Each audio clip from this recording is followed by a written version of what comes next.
तो जब भी हिल स्टेशंस की बात आती है तो हमारे दिमाग में सबसे पहले नैनीताल, दार्जिलिंग, मुन्नार यही सारी जगहें आती है।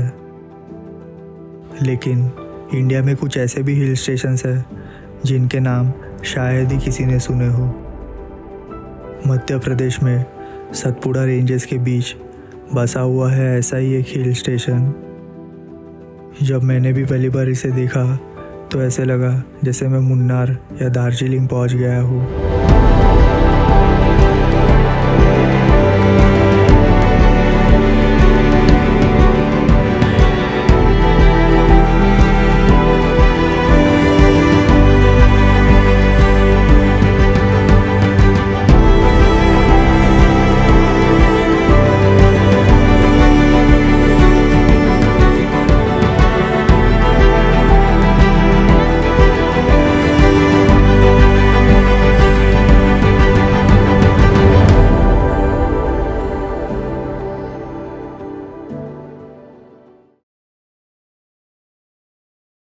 तो लॉन्ग वीकेंड आ रहा था और काफ़ी टाइम से मैं कहीं घूमने नहीं गया था, इसीलिए मैं एक 3 दिन की शॉर्ट ट्रिप प्लान कर रहा था।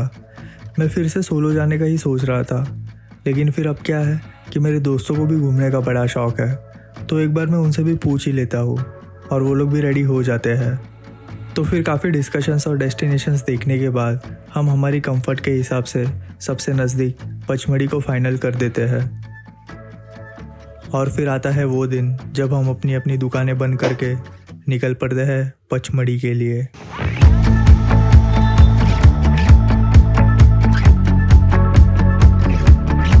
इंदौर से ट्रेन पकड़कर लगभग 8 घंटे की जर्नी के बाद सुबह 6 बजे हम पहुंचते हैं पिपरिया।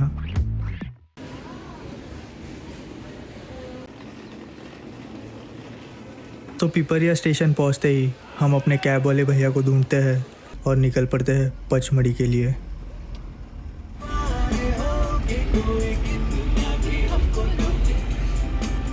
पिपरिया से पचमढ़ी करीब 50 किलोमीटर दूर था और यह रास्ता कम से कम 1.5 घंटे का होने वाला था। लेकिन ऐसे लग रहा था काश कि यह रास्ता थोड़ा और लंबा होता, क्योंकि पिपरिया से पचमढ़ी तक का सफ़र बहुत ही सीनिक होने वाला था।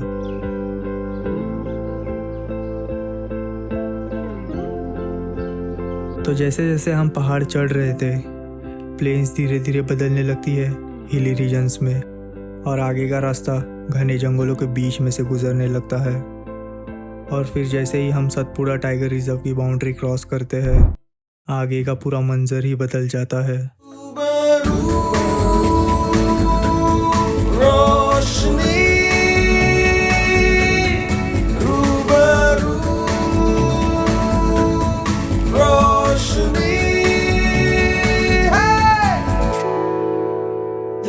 छटा खुला गगन मेरा, नई डगर नया सफर मेरा, जो बन सके तू हम सफर मेरा, नजर मिला जरा। तो हम होटल में चेक इन करने के बाद फ्रेश होकर निकल पड़ते हैं पचमढ़ी एक्सप्लोर करने के लिए।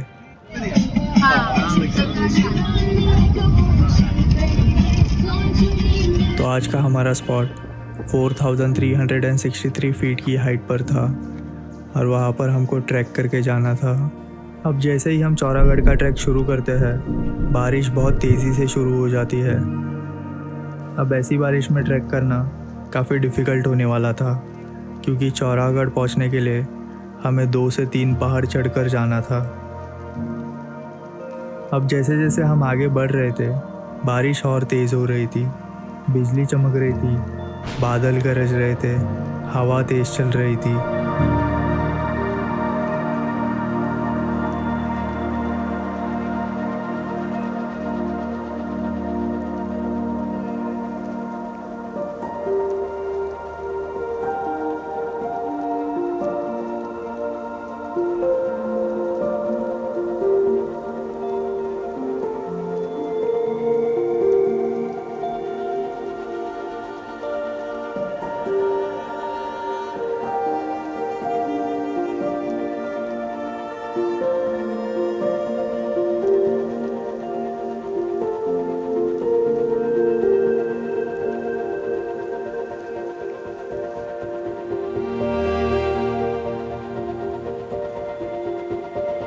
कुछ देर और चलने के बाद जब हम थोड़ा और ऊपर पहुंचते हैं तो जो नज़ारा हमें दिखता है दैट वाज जस्ट अमेजिंग।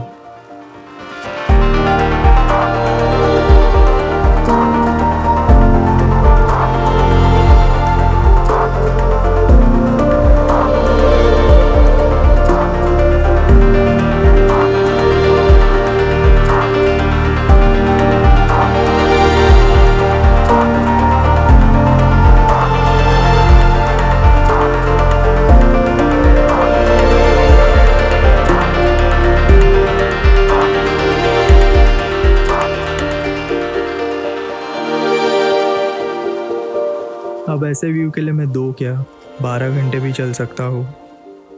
अब बारिश में हमारा ये ट्रैक करना ऐसे लग रहा था जैसे it was all planned so that we can witness the nature in its most beautiful form.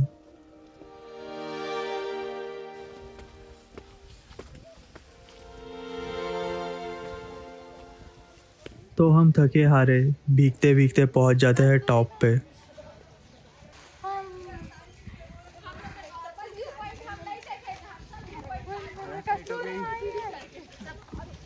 We were happy that we made it. Out of all the challenges, we finally made it.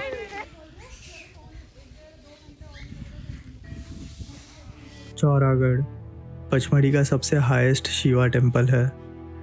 अब इस temple की बहुत सारी अलग अलग कहानियाँ हैं। महाशिवरात्रि में भक्त अपने साथ त्रिशूल लेके यहाँ दर्शन करने आते हैं और यहाँ पहुँचने के बाद मन्नत के तौर पे सारे त्रिशूल यहाँ लगाए जाते हैं।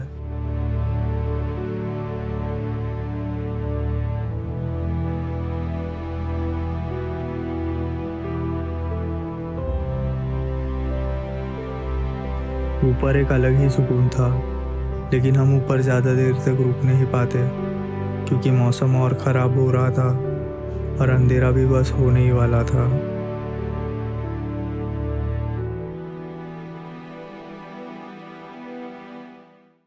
तो अगले दिन सुबह जल्दी उठकर लंबी लाइन में लगकर हम अपनी जिप्सी की बुकिंग कर लेते हैं। अब वहाँ पे सारी जिप्सीज बुक हो चुकी थी तो बहुत लोगों को जिप्सी की बुकिंग नहीं मिल पाती, तो उसी में से 2 लोगों को हम हमारे साथ इंक्लूड कर लेते हैं। हमारी जिप्सी आ चुकी थी और हम घूमने के लिए रेडी थे।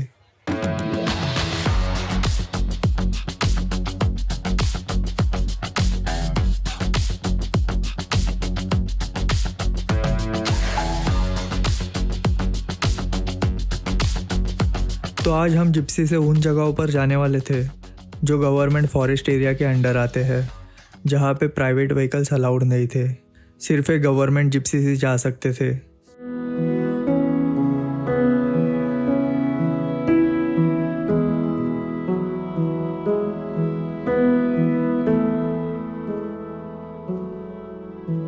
तो शुरू में जब मैंने लोगों से पचमढ़ी के बारे में सुना था तो पता नहीं होने के कारण बहुत ही अंडर एस्टिमेट कर दिया था। ऐसे लगता था कौन सा ही हिल स्टेशन है ये और क्या ही होगा यहाँ पे। लेकिन अब जब खुद की आंखों से देख रहा था तो यकीन ही नहीं हो रहा था कि ये जगह इतनी खूबसूरत है। हर तरफ घने जंगल, गहरी खाई, बड़े बड़े पहाड़ और उन्हीं पहाड़ों से गिरते हुए वाटरफॉल्स, सब कुछ इतना खूबसूरत था यहाँ पे। और फिर यही पहाड़ चढ़कर इन्हीं जंगलों में से हम पहुँचते हैं धूपगढ़।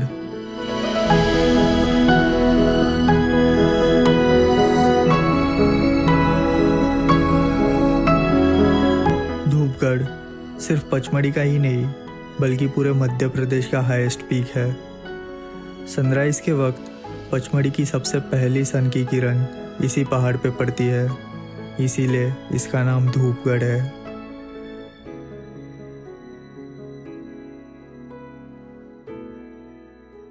अब हम यहाँ पे इन खूबसूरत पहाड़ों को देखते हुए कुछ वक्त बिताते हैं और फिर कुछ देर बाद हम निकल पड़ते हैं हमारे नेक्स्ट स्पॉट की तरफ।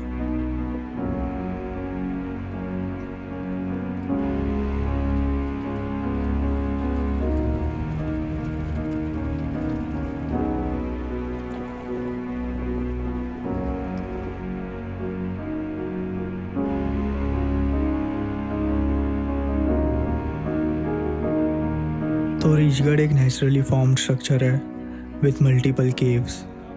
It is known as the ancient cave fortress of Pachmadi.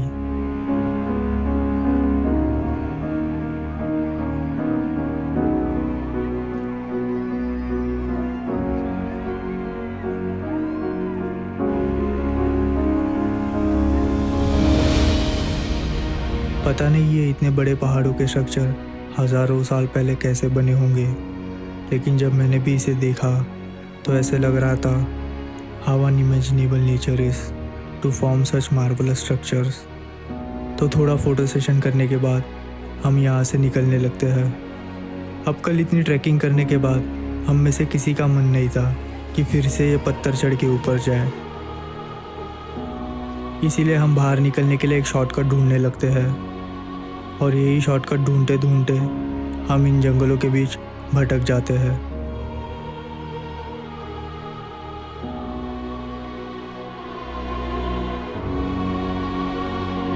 तो जैसे तैसे हम रास्ता ढूंढकर इस जंगल के बाहर निकल आते हैं। तो रीचगढ़ से हम निकल पड़ते हैं हमारे next and last spot of the day की तरफ, जो कि पचमढ़ी का सबसे ज़्यादा फेमस स्पॉट है, बी फॉल्स। तो बी फॉल्स तक हमको फिर से एक छोटा सा ट्रैक करके जाना था, लेकिन इस बार का ये ट्रैक उल्टा होने वाला था। अब उल्टा इसलिए क्योंकि बी फॉल्स पहुंचने का रास्ता डाउनवर्ड्स था, मतलब कि हमको सीढ़ियाँ उतर कर नीचे जाना था।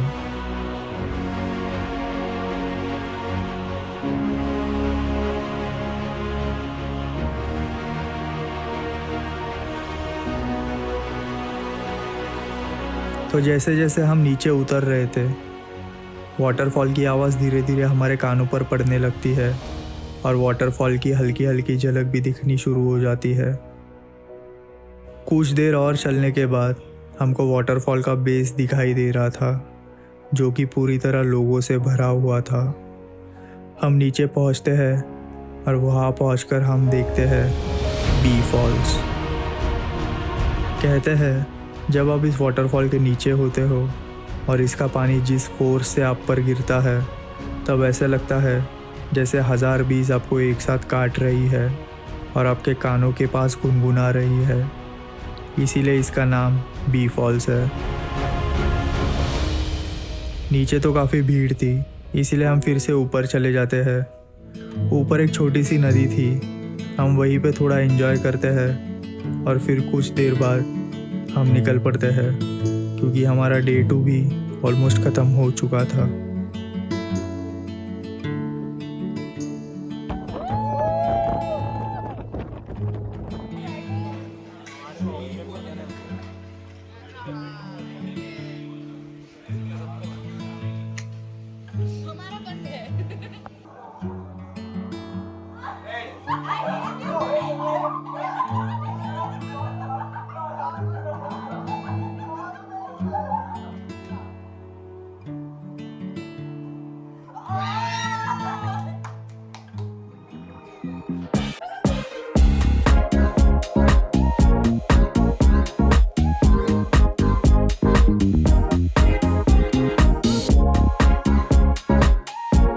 तो हमने पचमढ़ी तो ऑलमोस्ट घूम ही लिया था, लेकिन कुछ जगह अभी बची हुई थी जो देखनी बाकी रह गई थी। तो सबसे पहले हम पहुंचते हैं जटाशंकर केव्स। जटाशंकर केव्स महादेव का एक ऐसा मंदिर है जो पहाड़ों में इन पत्थरों के बिल्कुल अंदर बसा हुआ है। इन केव्स के ऊपर पत्थरों से पानी टपकता है और यहीं पे नीचे पानी के अंदर शिवलिंग है। कहते हैं ना, महादेव आसानी से नहीं मिलते, और मिलते हैं तो ऐसे इन्हीं जगहों पर मिलते हैं जहां इंसान मुश्किल से पहुंच पाता है। घूमना चाहिए, घूमा नहीं तो देखना। भागो रिवर्स में, भागो। ओए होए। तो नेक्स्ट हमारे ड्राइवर भैया हमको पचमढ़ी की ऐसी जगह पर लेके आते हैं जहाँ पे हमको ये नज़ारा देखने मिलता है।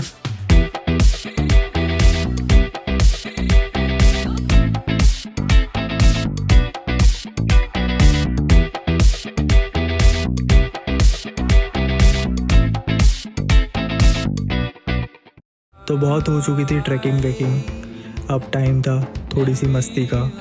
तो हम सब फटाफट गियर अप होके एडवेंचर रेडी हो जाते हैं। Better weather is on my side. Darker days are left to cry. Patience will get there sooner. Lift the vision above the skies. Open page and start the skies. Unknown maps to discover. I find myself in a dream. Come alive, come alive. Conditions on my side, on my side. I'm waking up inside, I come alive.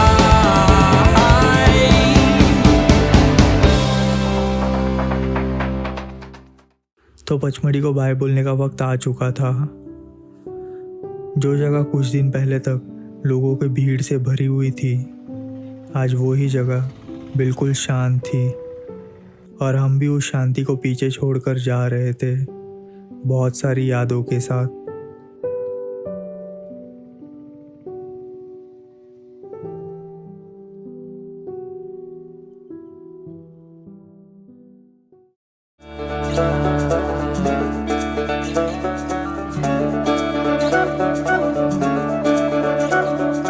तस्वीर है आंसुओं से रंगी, देख कर आंख है छलकी सी। हो तस्वीर है खून के रिश्तों की, जो मेरी सांसों में है बसी। किसी कागज की पुड़िया में इन्हें रख लूं मैं डिबिया